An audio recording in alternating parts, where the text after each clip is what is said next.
las 9 y arrancamos un poco con el call. En este nuevo ciclo de charlas, bueno, traemos a los amigos de FIMA. Está, bueno, Mariano Calvielo, se va a presentar, y después Pablo Santone también de FIMA.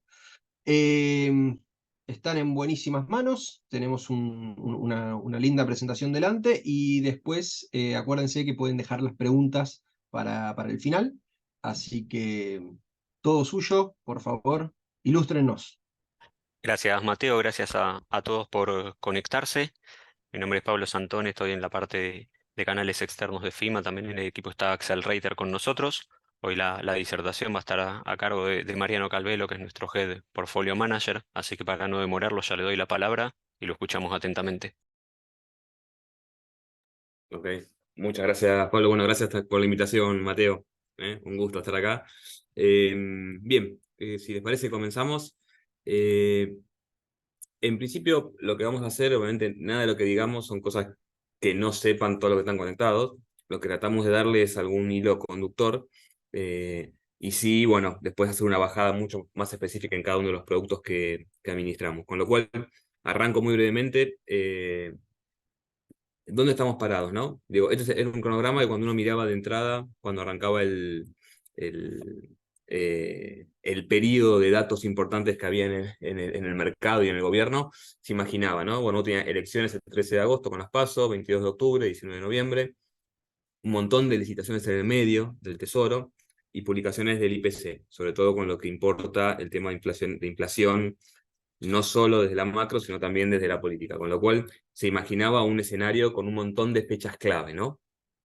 Desde ese día, del 13 de julio, donde se publicaba un IPC, hasta la fecha en la que estamos, en esa turbulencia, el contado subió 40%, con un pico del 52%, se calmó en la última semana. El Merval también tuvo un rally del 25%, con pico 52%, y el 3.500, el tipo de cambio oficial, también tuvo un salto discreto, aunque está congelado desde el 14 de agosto.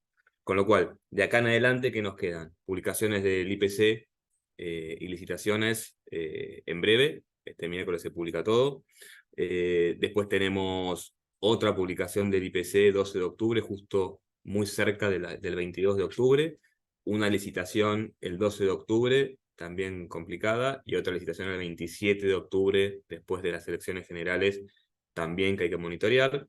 Y el último IPC, el 14 de noviembre, se publica muy pocos días antes de si la hipotética segunda vuelta, si es que existiera. Con lo cual, el panorama de volatilidad en el cual nos vamos a mover va a estar presente justamente en todo lo que queda de acá a diciembre.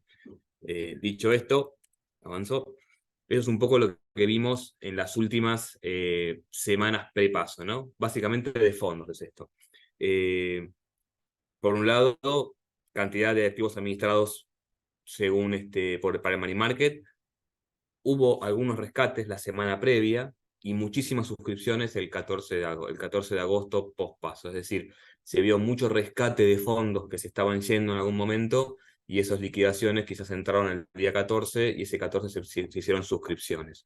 En los fondos T+1 fueron los fondos estos de cash management muy cortitos, son los fondos que más sufrieron la primera semana, la semana anterior a las PASO, con rescates masivos la última semana. Casi 100.000 millones de pesos se fueron en esa semana. No han vuelto a la industria, y después vamos a hablar un poco del contexto de las últimas semanas, de los últimos 4 o 5 días de septiembre, donde el flujo también fue más de rescate que de suscripción, obviamente atado a los rendimientos que el cliente fue percibiendo. Hubo flujo en fondos con SER, gradual, no demasiado importante. O sea, 9.000 millones para una industria de 600.000 no resulta mucho, pero hubo flujo positivo. Y donde sí se vio gran presencia de los clientes es en fondos que buscasen algún tipo de cobertura dólar link, ¿sí? Ahí se vio muchas suscripciones el 10, el 11 y el mismo 14 después del evento, del salto discreto, también se vio suscripciones. Y esto explica un poco cómo fue la performance de estos fondos, ¿no? Ahora vamos a hablar eso un poco más en detalle. Pero en general el mercado, desde el punto de vista de fondos, salió de los fondos T+1 básicamente, y suscribió dólar link o cobertura dólar. Simplemente seguramente tienen los datos en mente, pero bueno, la industria de fondos hoy está armada casi el 50% es money market, luego le siguen los fondos de renta fija, donde ahí tenés justamente los fondos de cobertura que hablábamos, y fondos T+1 marginal, ¿no? 7%, 8% de la industria.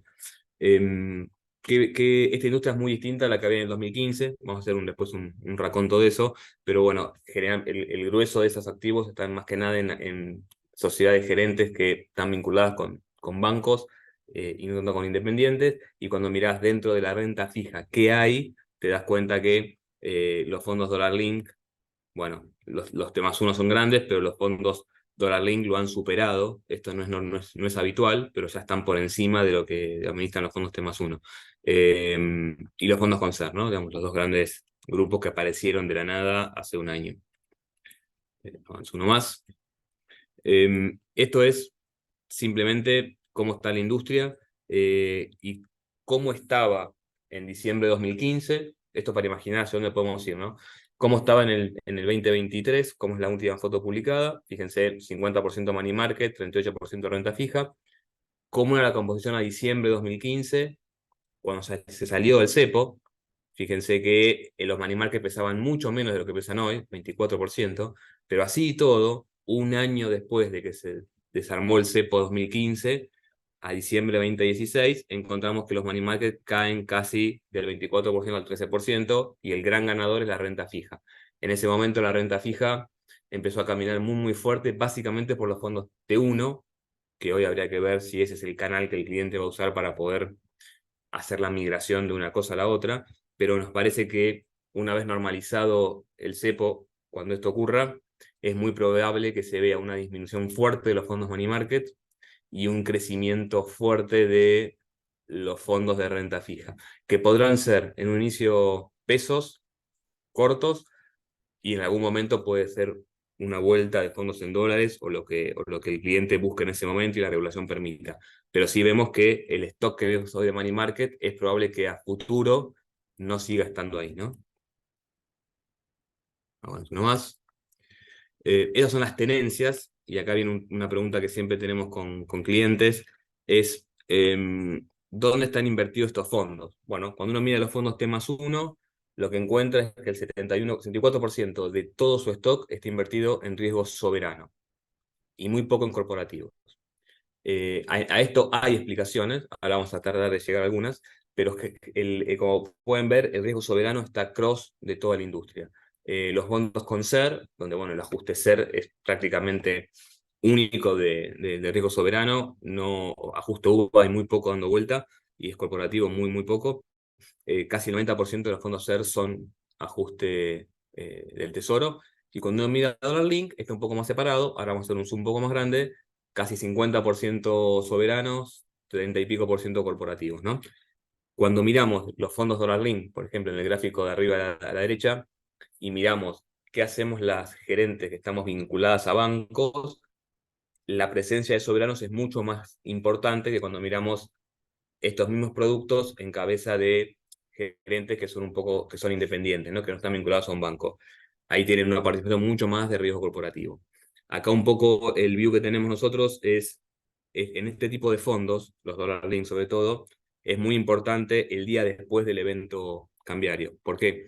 Porque el día después uno tiene que rearmar las carteras, tiene rescates, tiene flujo, y la liquidez termina definiendo un montón de lo que el producto pudo capturar o no del tipo de cambio, del salto discreto. ¿Por qué? Porque si yo tengo papeles muy largos y poco líquidos, cuando el día después yo tenga que volver a evaluarlos o volver a ejercerlos, obviamente no van a ser spreads negativos como eran el día anterior al evento discreto. Y esas tasas van a ir seguramente para arriba. Cuanto más ilíquido el papel o más largo, obviamente mayor el ajuste de tasa. Esto lo vamos a ver un poco más adelante, pero es el motivo principal por el cual estamos muy concentrados más en riesgo soberano que en corporativos, y por qué estamos tan cortos en nuestros productos, ¿no? Y cuando uno mira los fondos T+1, que son de liquidez, de cash management, obviamente, cuando uno mira las sociedades que estamos vinculadas con bancos, casi el 80% es sector público. Justamente, bueno, son fondos muy transaccionales, tenemos mucho volumen y mucha rapidez del cliente para arbitrarnos. A ver, se pueden ir 100.000 palos de la industria en un abrir y cerrar de ojos, y los rescates pueden ser importantes. Por eso ahí la liquidez es siempre prioritaria. Avanzo. Haciendo un poquito más de zoom en los fondos T+1, y ya traemos un poco a lo que está pasando hoy. Este es nuestro fondo T+1, FIMA Ahorro Plus, comparado con todas las sociedades gerentes que tienen fondos, no hacemos nombres, pero simplemente ponemos todos los que son peers comparables. Tenemos una ponderación más grande de letras de activos del tesoro que algunos colegas, y mucho menos riesgo corporativo. Esto nos permitió tener una duration muchísimo más corta, y poder sobrellevar los vaivenes de tasas y de ajustes de tasa de interés por parte del central de una manera mucho más tranquila, es decir, sin fluctuaciones demasiado grandes en el valor cuota, que nos parece que en este tipo de producto es uno de los principales objetivos que siguen las tesorerías que hicieron el paso del money market acá. Entonces, digo, el estar muy cortitos, el fondo terminó, a ver, es un fondo que está top 3, 4 de la industria entre los que somos comparables, con un volumen importante y con un rendimiento que solía tener un spread bastante grande contra el money market. Este último mes no, ahora vamos a verlo por qué, pero digo, nos parece que esta gestión en el mediano plazo aporta valor al producto. Eso es mirando desde el riesgo crédito, ¿no? Pongámosle si hay tesoro que hay. Cuando lo damos vuelta y lo miramos por ajustes, nos damos cuenta que los fondos con T+1 terminan teniendo un montón de ajustes cero adentro, justamente porque los bonos más cotitos con SER, digo, las LEDs, letras de descuento a tasa fija, fueron desapareciendo de la industria. El gobierno no pudo seguir emitiendo estas letras, justamente porque tenía que convalidar tasas enormes en TNA para poder competir con la inflación. Entonces, al no poder hacerlo o no querer convalidar, aparecen leseres constantemente, y estas leseres están prácticamente en todos los fondos que miramos de la industria. Por eso, cuando uno habla de inflación, los fondos T1 hoy, que no es lo mismo que pasaba hace 4 o 5 años, están muy cargados de ajuste por inflación, con lo cual son fondos que cuando se acelera el IPC, traccionan por demás, ¿no? No es lo que pasaba antes, que cuando se acelera la inflación y te suben la tasa, estos fondos rinden muy mal. En este caso, como tienen activos indexados, capturan esa mejora. Con lo cual, en nuestro caso, tenemos gran participación de leseres, y en esta foto que trajimos había presencia de duales muy cortos, sobre todo el de septiembre, que es corto por duration y tiene un spread muy agresivo contra el FX, por lo tanto es tasa fija prácticamente, así que está muy metido ahí el fondo. Vamos uno más. Rendimientos, como les contaba recién, obviamente el fondo va intentando hacer un catch-up contra tasa Badlar, que es básicamente su benchmark histórico. En general le vino ganando, incluso al money market. Ahí tenemos graficado el FIMA Premium, por ejemplo. Fíjense que durante enero, febrero, marzo, abril, mayo, el fondo Ahorro Peso y Ahorro Plus, que son los dos T1 que tenemos, rindieron muy por encima del money market, casi 10, 12 puntos en TNA. Esto no se vio, obviamente, cuando hay una suba de tasas, el producto que más rápido capitaliza la suba de tasas es el money market, porque está invertido prácticamente al día. Entonces, tuvo esa suba de tasas, se puso muy parejo el money market con los fondos T+1. Muy parejos. Eso, obviamente, puede generar ciertas decisiones por parte del cliente de arbitrarlo nuevamente, pero el contexto de tasas de hoy nos parece que van a hacer que el producto en breve vuelva a tener ese spread contra el money market. Entonces, simplemente el money market pega el salto rapidísimo cuando ajustan las tasas, y los fondos T1 en realidad tienen que ajustar un poco a la baja sus valuaciones para poder hacer el catch-up con las nuevas tasas. ¿Dónde creemos que debería estar viajando un T+1 en este contexto de tasas? Y con un money market que debería rendir TNA neta 97, 98%, un T1 tendría que viajar al 110% en TNA, 112, 115, para que sea de vuelta preferido por los clientes. Creemos que las valuaciones dan para eso. Hace falta que la volatilidad se reduzca para que puedan devengar esa tasa, ¿no? Que ya está incluida en los precios.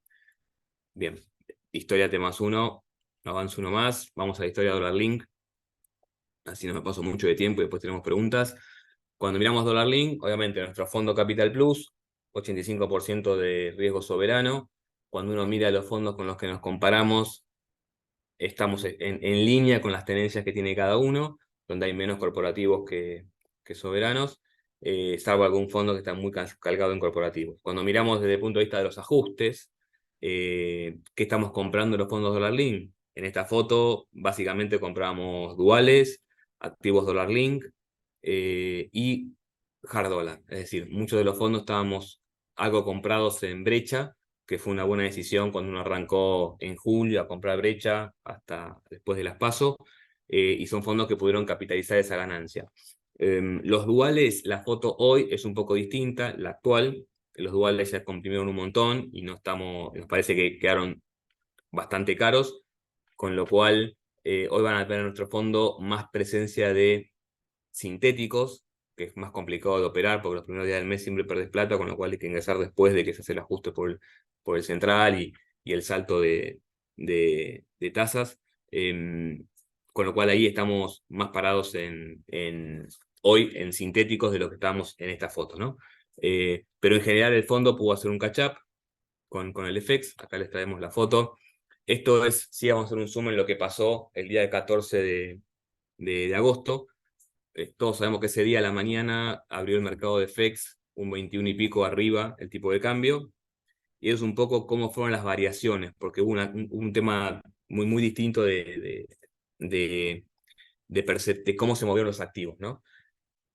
El tipo de cambio, digamos, entre el 31 de julio y el 11 de agosto, es decir, la previa de las PASO, el tipo de cambio se movió, como pueden ver ahí, 4,3%, el contado 6,8%, casi el doble de lo que se movió el FX. Y el 14 de agosto se produjo el salto discreto del 3.500 y el contado también subió. Es decir, por más que se hizo una evaluación, el contado también traccionó.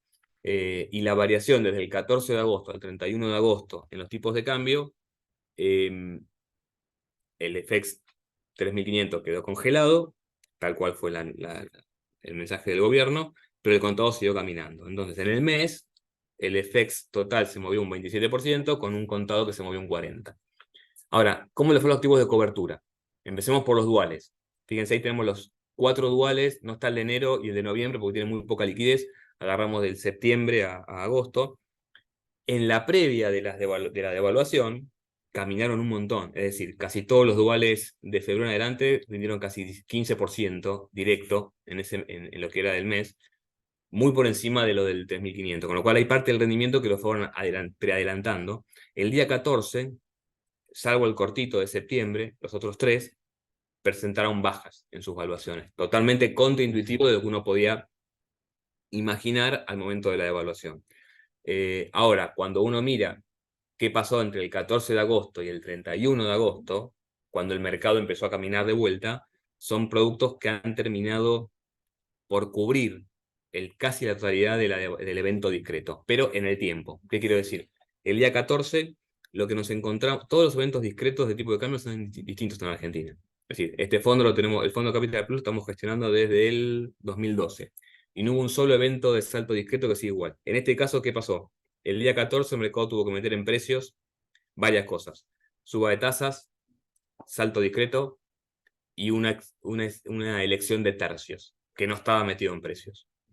Entre todo ese momento, el día 14 de agosto, los bonos duales, nosotros le decimos como que patinaron, o sea, como que no pudieron traccionar la devaluación, pese a que ya venían por arriba antes. Y esto después se fue trasladando a precios entre martes, miércoles y jueves de semana, y fueron traccionando nuevamente y terminaron el mes bastante fuertes.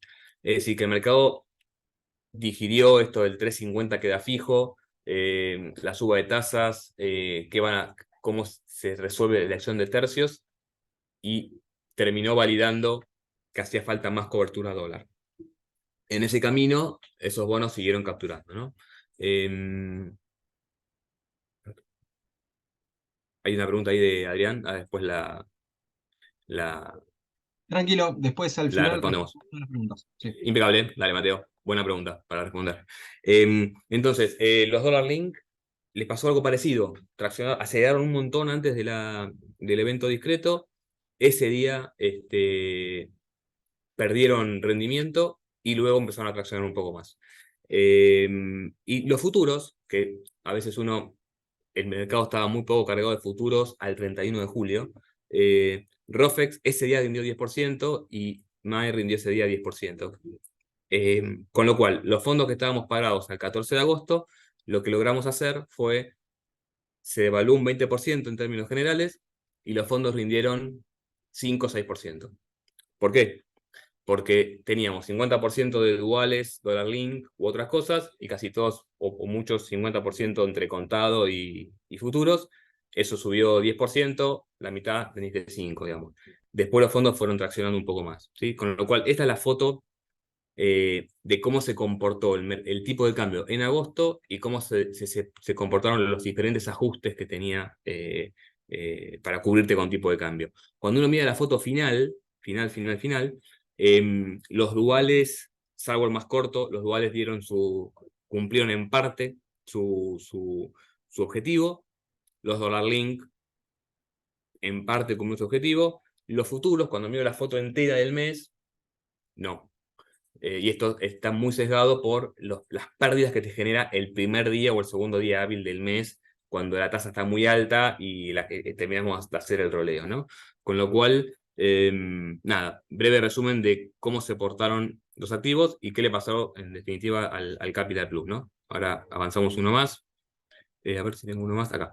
Bien, ahí es simplemente cómo se comportó el Capital Plus con el 3500. Se genera el salto del tipo de cambio, el Capital Plus se fue acelerando las últimas semana y media contra el tipo de cambio, ocurre el salto discreto y luego el fondo termina haciendo un catch-up. Por eso decimos que en este evento discreto hubo que darle cierto tiempo para madurar a la cobertura para que pueda hacer funcionar correctamente, ¿no? En el 2015 el mercado estaba muy cargado de futuros, entonces ese catch-up es más inmediato.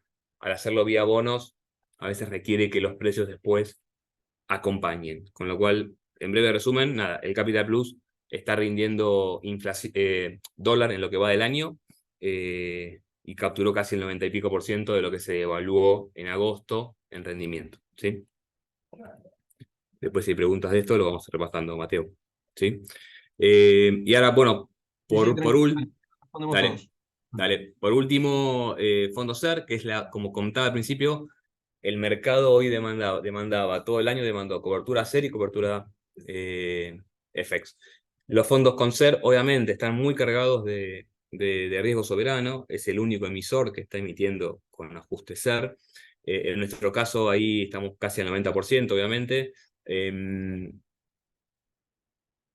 Tenemos la particularidad de que nos gusta estar cortos en este tipo de producto, en este caso en el FIMA Renta Pesos, porque nos parece que es una buena alternativa o un buen primer paso a la gestión de los pesos, ¿no? Digamos, tienen muy buen rendimiento como TNA. Entonces, hemos visto un montón de corporativos que cuando la tasa de los T+1 del money market queda corta contra la inflación, eligen este tipo de producto que tiene duration 3 meses y medio, y tiene básicamente LCRs adentro. Si me preguntan a mí, digamos, es un fondo T+2, obviamente, pero tiene la duration que tenía los fondos de cash management en el 2018. En el 2018, un fondo T+1 como el Ahorro Plus tenía 6 meses de duration. Era la norma del mercado. Hoy, esos fondos T+1 tienen 40 días de duration. Y este fondo Renta Pesos está en esos 4 o 5 meses de duration, como reemplazando ese producto, ¿no? Pero con ajuste SER. Obviamente es un fondo que traqueó la inflación en lo que va del año, al estar corto, pero no tan corto, ¿no? Como para poder hacer el catch-up de los IPC, que tiene ese delay de 45 días contra los bonos con SER, pueda ir traccionando esa TNA. Con lo cual, nos parece que es lo que estamos viendo, es que es el primer paso, la primera alternativa para aquellas tesorerías que están buscando algo más de rendimiento. Obviamente sujeto a algo más de volatilidad, porque son fondos que obviamente tienen efecto precio mucho más que un fondo con un fondo T+1 o un Ahorro Plus, que es T+1, pero el spread que existe entre los dos hoy termina termina siendo razonable. Obviamente nuestro producto no hace cosas distintas dentro del producto, es decir, como pueden ver, tenemos un 91% cubierto por inflación, es decir, no busca otra fuente de rendimiento. Sí hemos tenido en el pasado y hoy una porción en brecha, ¿sí? Cuando la brecha está bastante baja, le solemos cargar algo vía corporativo hard dollar, justamente porque, bueno, nada, digamos, la brecha en algún momento creemos que es un predictor de la inflación, entonces cuando se acelera, eso después genera algún fogonazo de inflación y lo agarras más rápido, aparte de darte mucha liquidez para eventuales rescates, ¿no? Y desde el punto de vista soberano, hay una pregunta dando vuelta por la sostenibilidad de la deuda, que después la vamos a responder con Mateo. Nos parece que es la única fuente, la única fuente, ¿no? Y ahí hay liquidez adicional, digo, cuando uno imagina el soberano, si bien tiene un tema de crédito dando vueltas, que en junio 2022 fue muy evidente, hoy está bastante más dejado de lado parte del mercado, creo que con fundamentos. Tenés la liquidez del central, digamos, el central está constantemente operando en la curva, entonces los eventos de liquidez de alguna forma están contenidos, ¿sí? O sea, el central está como sosteniendo esas valuaciones que hoy están por arriba, obviamente, porque hay demanda, pero en el caso de que hubiese una necesidad de liquidez o de rescates y redemption en los fondos, hay una segunda vuelta de liquidez por parte del central que no está presente, por ejemplo, en activos corporativos u otros tipos. Con lo cual, eso suma a por qué estamos con tanto riesgo soberano dentro de la cartera, ¿no?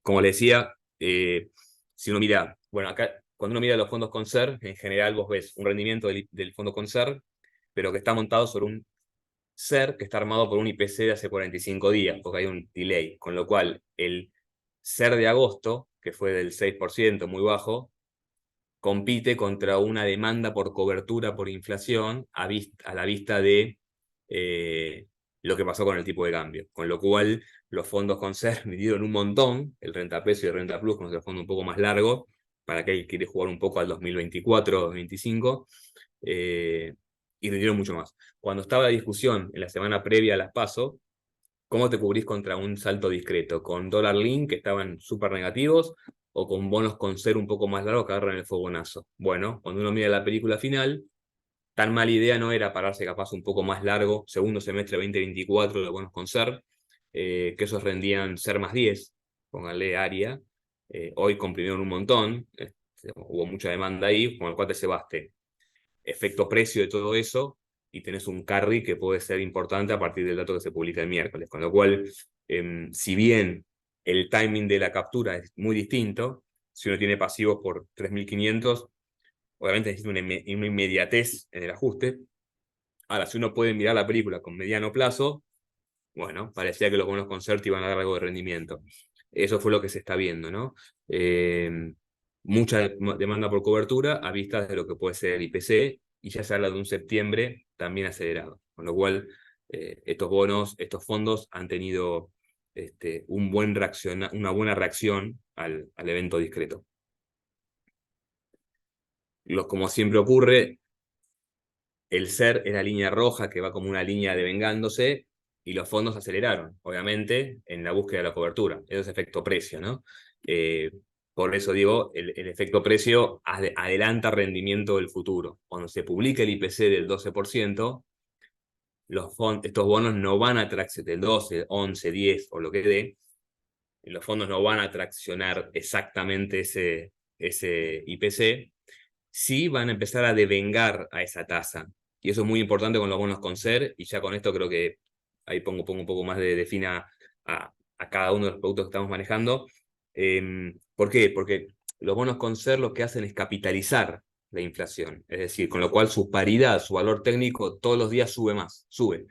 Es por eso que ante las bajas tienen alguna resistencia adicional, porque tienen en el precio, en el bono capitalizado, tienen más valor técnico. Entonces, estos bonos van a devengar a una tasa muy acelerada, porque devengan paridad todos los días a una tasa de lo que dé el IPC, y hay que ver qué pasa con el spread, pero en efecto tasa van a ser activos muy difíciles de competir con el universo pesos que uno mira, ¿no? Porque vas a tener los bonos dólar link con un 3.50 clavado, digo, eso va a traccionar solo por demanda de cobertura, y el tramo tasa fija lejos en TNA. Con lo cual, los bonos conservan van a tener un subyacente que va a ir volando al IPC que se publique, y eso solo va a hacer que las cotizaciones avancen. Si el mercado convalida, hay que ver qué pasa con los spreads, pero digamos, de términos teóricos tienen un empuje súper fuerte. Así que bueno, creo que estamos más o menos bien en tiempo. No me quería adelantar, así que si les parece, Mateo, y hacemos un ping-pong de preguntas y respuestas, a ver cómo lo ven. Perfecto, perfecto, buenísimo, buenísimo. Bien, acá justamente, bueno, la consulta que llegó, digamos, y que bueno, ahora van a seguir llegando, digamos, de Adrián, como comentabas ahí, Mariano, es si sabemos que mantener el stock del ELIC es el talón de Aquiles del déficit fiscal. ¿Un escenario de reducción del déficit por parte de un nuevo gobierno renueva las dudas respecto a la deuda soberana? Es muy buena pregunta. A ver, yo ahí me guío, primero me guío mucho por lo que el mercado pregunta, ¿no? Hablamos con clientes todos los días. En junio del año pasado era la pregunta recurrente en cada reunión que uno tenía con clientes, con emisores, etc. Me da la sensación que los tres referentes económicos de los que van a participar en las PASO, perdón, las elecciones generales ahora, los tres han sido mucho más específicos con el tema de qué hacer con los pesos, que no era tan claro en 2022 cuando había rumores de esta pelota de pesos, etcétera, etcétera. Con lo cual, me parece que hoy esa pregunta no está en cabeza digo, no es un tema que el mercado esté priorizando en las cotizaciones, y me parece porque han sido bastante claros. Es decir, los tres referentes han dicho que el mercado de pesos es la única fuente de financiamiento que van a tener en los primeros meses, en el primer año, mercado internacional cerrado, con lo cual no van a poder hacer ninguna alquimia extraña con respecto a eso. Sí, digo, luz amarilla es que en Argentina estamos acostumbrados a que la deuda en pesos sea tasa fija y se licúe.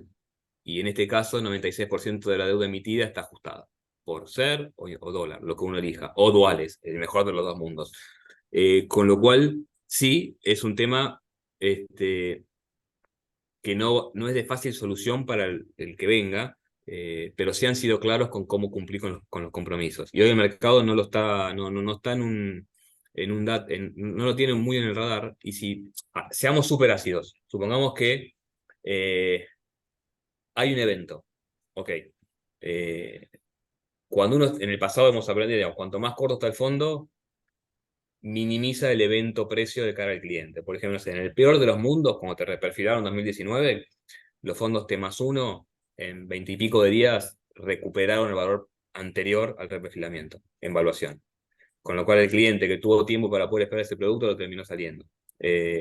Por eso digo, me parece que priorizando liquidez y priorizando duration es una forma de minimizar ese posible riesgo. Pero hoy no está, hoy nos parece que el riesgo en comparación con hace un año está súper disminuido.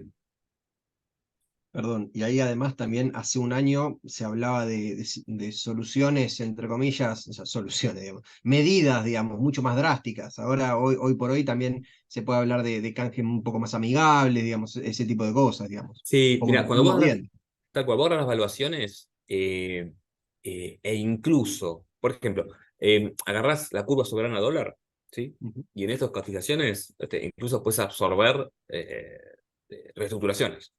Y ujú. tampoco salís tan mal parado en el mediano plazo, digamos. Los Ujú. precios están tan deprimidos que se toleran lo que se les ocurra. Con lo cual me parece que en el mundo pesos no. Me parece que han sido muy claros en sus explicaciones, que no eran antes así de claros, y el mercado le hacía falta que sea claro. Ujú. Y eso también es como que esa claridad en la explicación de, de cómo ven la deuda en pesos también aporta a cierta estabilidad en, el, en estos 3 meses que estamos viviendo, ¿no? Porque, digo, si no hubiese esa sensación de que los tres espacios políticos reconocen la deuda en pesos, bueno, las licitaciones no serían tan sencillas, no había esta demanda de pesos, digo, sería un contexto mucho más complicado que el que estamos viviendo, ¿no? Perfecto, perfecto. Buenísimo. Otra pregunta, digamos, ahora que tiene Horacio, digamos, es, datos estadísticos de largo plazo indican que el valor del dólar hoy alrededor de 700 estaría sobrevaluado. ¿Cómo esperan que se desenvuelva según los posibles resultados de las elecciones? Bueno, a ver, cuando uno, yo te digo el ejercicio que hice Difícil básico, esta, Mateo. No, no, de esto no es, a futurología ver. esta, digamos. Sí. No, pero a ver, yo fui a buscar datos. Yo Ujú, digamos, tengo background, soy economista, pero no hago research, con lo ujú, cual leo, consumo research que hace la gente que sabe, ¿no? En tu ujú, caso, por ejemplo. Ahora, si yo agarro el tipo de cambio de diciembre de 2015, ¿sí? Lo ujú, indexo, digo, perdón, del 31 de agosto de 2015, 2018, ujú, 2019, que fue el último día que hubo dólar libre en el periodo de Macri. ¿Sí? Porque el 1 de septiembre se puso el primer cepo de $10.000 y el 1 de octubre se puso el segundo cepo de los $200. O sea que el último día que uno pudo comprar dólares libre fue el 31 de agosto. Yo agarro ese tipo de cambio 2019, lo indexo por ser ujú, a la fecha y claro, no te da 700, te da algo menos. ujú, Eh, pero cuando uno mira el ajuste que le metieron al 3500, al 350, bueno, va un poco en línea con esa indexación del tipo de cambio. No digo que esté bien, capaz que es una burrada porque tenés que ver el multilateral y etcétera, etcétera. Pero si yo hago la cuenta almacenero y traigo ese tipo de cambio por inflación a hoy, y sí, te da menos que el contado. Ahora, el contado también refleja un montón de restricciones financieras que están ocurriendo. Entonces, esas restricciones de alguna forma se van a precio y es muy difícil discernir eso. Doy vuelta a la página y te digo, si yo me pongo al 31 de diciembre, al 10 de diciembre y te indexo por el IPC del 10-12% de, no sé, de agosto, le meto a septiembre, no sé, un número parecido, y no estás tan lejos del 650-700. No estás tan lejos. claro, Eh, Ahora, cuando me voy a la historia de diciembre de 2015, que también había ciertas, che, pero pará, ya se fue todo a precio, al 15 mangos el dólar. Bueno, el oficial fue al contado. Después bajó un poquito, digo, en diciembre y enero se fue para ahí, después en febrero bajó un 5 o 6%, pero se terminó yendo a eso como faro de evaluación. Y si uno mira la inflación desde el 15 de diciembre de 2015 a diciembre de 2016, perdón, a agosto, septiembre de 2016, casi el 67% o 70% del movimiento del tipo de cambio se fue a precios. Y hoy lo que estás viendo es que una evaluación del 21% en 2 meses ya se te fue a precios, ¿no? Digo, el ajuste del 11 de diciembre puede ser mucho más rápido de lo que uno puede imaginar, ¿no? Digamos, digo, es futurología, pero claramente, lo que vos hagas con el tipo de cambio, me parece que el pass-through hoy es eh, aceleradísimo. sí, el otro día teníamos una reunión entre Research e Indio y decíamos que el pass-through está siendo tan rápido que hasta puede llegar a decirse que es anticipado y que, Sí, tal cual. que en cualquier momento ya es de más del 100, digamos, en muchas Bueno, cosas. pero cuando vos lo mires, y sí. Este, Exacto. y después hay esa discusión de si, bueno, volviendo a la pregunta específico, a ver, el FX, la experiencia nos dice que en diciembre de 2015, al final el 3500 fue al contado. Después bajó un poquito, como se acelera, ¿viste? La demanda, después bajó, digamos, pero en términos generales estuviste en el área. Por lo tanto, yo no le restaría como un faro a esa evaluación. Sí te voy a decir que hoy hay infinidad de restricciones adicionales a las que había en diciembre de 2015, con lo cual esas distorsiones están también marcadas. Ujú, Como dato, sigo con el tema porque hay miles de datos, pero digo, el día que se evalúa, la brecha sube, ujú, o sea, no bajó. Eh, con lo cual, te habla un poco de la expectativa, ¿no? Aceleradas que tiene el mercado contra esa evaluación.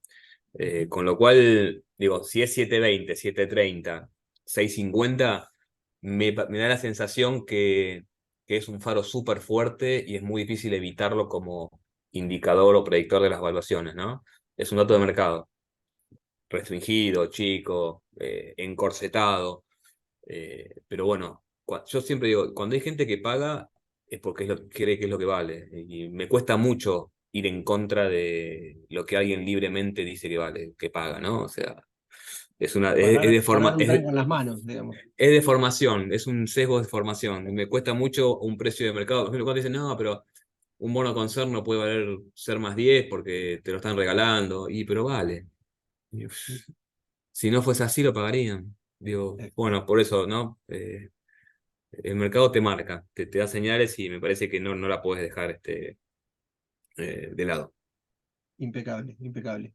Bien, por ahora no metieron más preguntas los asesores, así que yo, digamos, una pregunta, digamos, un gancho quizás, para preguntarles qué fondos, digamos, de los que mostraron en la oferta, ven como para transitar el paso, digamos, hacia las elecciones, que dentro de la vasta oferta que tiene FIMA, digamos, dentro de los fondos, que ven interesante de acá hasta fin de año.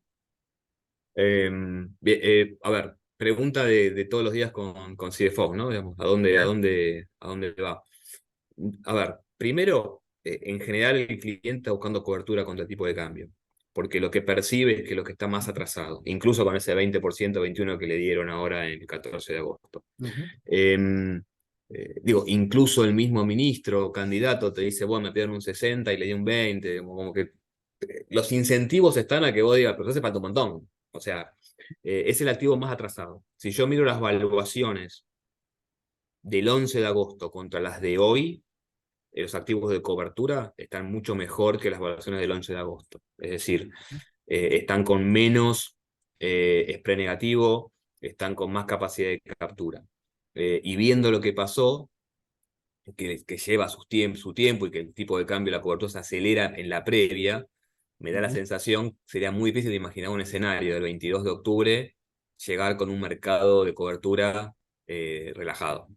Con lo cual, ¿no? Digo, parecería ser muy poco probable. Con lo cual, me parece que es un producto del FIMA Capital Plus que no solo cubrió el 100% de la evaluación, sino que aparte, cuando mirás para adelante, está con una buena capacidad de cobertura, mucho superior a la que hizo a la del 11 de agosto, que igualmente ahí capturó casi el 90 y pico por ciento de lo que se movió el tipo de cambio. El segundo activo más demandado es cobertura contra inflación. Ahí estamos viendo mucho flujo en el FIMA Renta Pesos, que es el producto más corto de inflación, porque no te expone tanto a las volatilidades de lo que pase, y sí te asegura como un carry mucho más llevadero para una tesorería o para un inversor conservador, moderado. Ahí sí vemos mucho valor. Obviamente, los precios ahí sí comprimieron un montón. Imagínense que, bueno, Mateo lo sabe mejor que yo. O sea, 2024 valía ser más 10, hoy vale ser más 1, o sea, ser más 2, o sea, se lo llevaron puesto.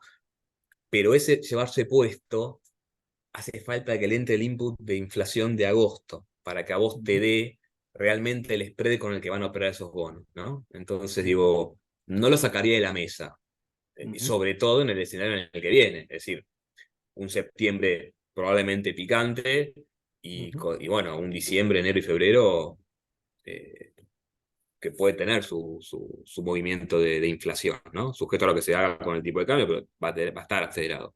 Y en el corto plazo, el money market es el producto más sencillo de la industria y les puedo decir que es el más complicado de gestionar, porque en un margen muy chiquitito el fondo rinde bien o rinde mal, en comparación con los colegas, ¿no? Entonces digo, vos decís, ¿y qué hace el fondo? Ahí hace remo y plazo fijo. Y decís, bueno, esto es una papa. Y es el más difícil de la industria, porque le erraste en 0,5% algo y el fondo rinde 50 y pisa abajo que los colegas.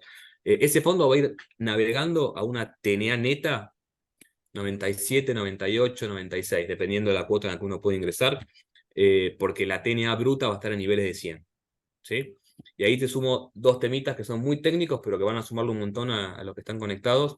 Es los fondos, si bien es 70-30 la composición, 70 cuenta remunerada, 30% plazo fijo, en estas TNA nominales tan altas es muy importante una cuenta contable que es otros activos y pasivos, que es el devengamiento diario que hace la cuenta remunerada. ¿Qué quiere decir?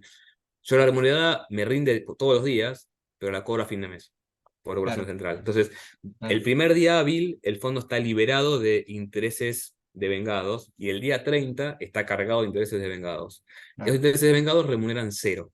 Entonces, en un contexto de tasas del 100, el cero, 5 puntos en la cartera, el cero te hunde. Entonces los fondos van a ver que rinden muy bien al principio y que la TNA va bajando a lo largo del mes, y a eso se le suma cómo cada fondo nuestro o de colegas hacen el roleo de plazos fijos, que también tienen intereses devengados. Entonces van a ver que hay fondos, síganlos. Digo, los fondos rinden, hay fondos que rinden muy bien la primera semana del mes, fondos que rinden muy bien la segunda semana del mes o la tercera. Nuestro fondo es muy fuerte los primeros 5 días y los últimos 8 del mes. Bien. Pero hay diferencias de 300 puntos contra colegas. Pero bueno, ya ni siquiera el money market es fácil de invertir. Sí, no, Hay que claramente. seguirlo, hay que seguirlo. Claramente, claramente. Sí, incluso en lo que vos decías de los dollar link, digamos, si me permitís un segundo, digamos, se nota bastante lo que decís de que la inflexibilidad a la baja de demanda de cobertura, un poco también en los futuros, digamos, si se ve, hubo bastante volumen esta última semana entre septiembre y octubre, y algo en noviembre, pero básicamente octubre no te baja de 400, o sea, está bastante inflexible a la baja, mientras que las otras posiciones, con un poco toda esta, ¿cómo decir?, esta incertidumbre post-diciembre, que parece que nadie va a hacer una unificación cambiaria muy rápida, o sea, día uno, digamos. No significa que hacerlo en enero sea Sea distinto, claro. lento, digamos, pero, o sea, no va a ser diciembre capaz, Tal cual. aparentemente.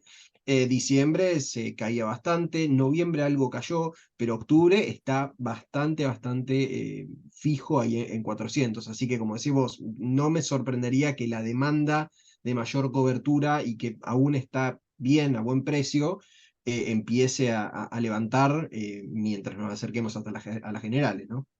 Totalmente, porque, bueno, es que la historia te condena, porque vos aprendiste que una elección medio floja en las PASO genera una reacción inmediata al día siguiente. Y encima, en los días posteriores te explicaron que en realidad está bueno que sea 20 porque querían 60. Digo, todos los argumentos te llevan a... Aparte, el 350 fijo te mete en un túnel del cual es más difícil salir, porque si el 350 era después con un crawling peg, decís, bueno, ajustamos lo que falta, discutamos si era 20 o 40, pero ya es discusión, pero después se mueve. Ahora el fijo, el 1 de noviembre, que es cuando acabaría en teoría el fijo, ¿dónde va? Entonces, es como que están todos los incentivos puestos de tal manera que la búsqueda de cobertura sea inevitable. Y es lo que vos decís. La expectativa de un 22 de octubre, bueno, es muy difícil imaginar un 19 de octubre relajado. Exacto. Es muy difícil. Con lo Exactamente. cual, me parece que estos precios debieran traccionar un montón. Por eso hoy vemos demanda. Por eso, generalmente, la historia con los Dollar Link, ¿qué pasa? Ocurre el evento discreto y son todos rescates, porque ya pasó. Y al día siguiente vos querés tasa de interés. Bueno, dame qué rinde 100. No me des más esto porque no rinde más nada ahora. En este caso se vio que la demanda se sostuvo y se incrementó a partir del evento discreto, porque la sensación de que el 350 fijo, con inflaciones del 10% 2 meses seguidos, es insostenible. Entonces, la demanda por cobertura va a buscar. Me parece que los precios lo van a capitalizar fuerte, esa parte. Perfecto. Completamente en línea. Así que bueno, Bien. sin más, creo que no hay más preguntas, así que creo que, bueno, agradecerles por haber formado parte del ciclo de charlas. Probablemente los estemos invitando también más adelante. Así, bueno, la verdad que fantástico el análisis, digamos, que se hicieron de las tenencias. Bueno, muchas gracias, Mateo, por la invitación. No sé, Pablo. Sí. Mateo, ahí estoy. Mateo, no, a través tuyo decirle, agradecerle a todos los participantes. Y si tienen alguna consulta, a través tuyo, de Nahuel, del equipo, nos la hacen llegar a Axel, a mí, que tenemos update permanentes con Mariano, información que necesiten de los fondos, nos la hacen llegar, se la compartimos y hablamos las veces que sea necesario para lo que sus clientes necesiten. Impecable. Buenísimo. Bueno, Bueno, buena semana para todos y muchas gracias. igualmente. Adiós. Un Muchas gusto. gracias. Hasta luego.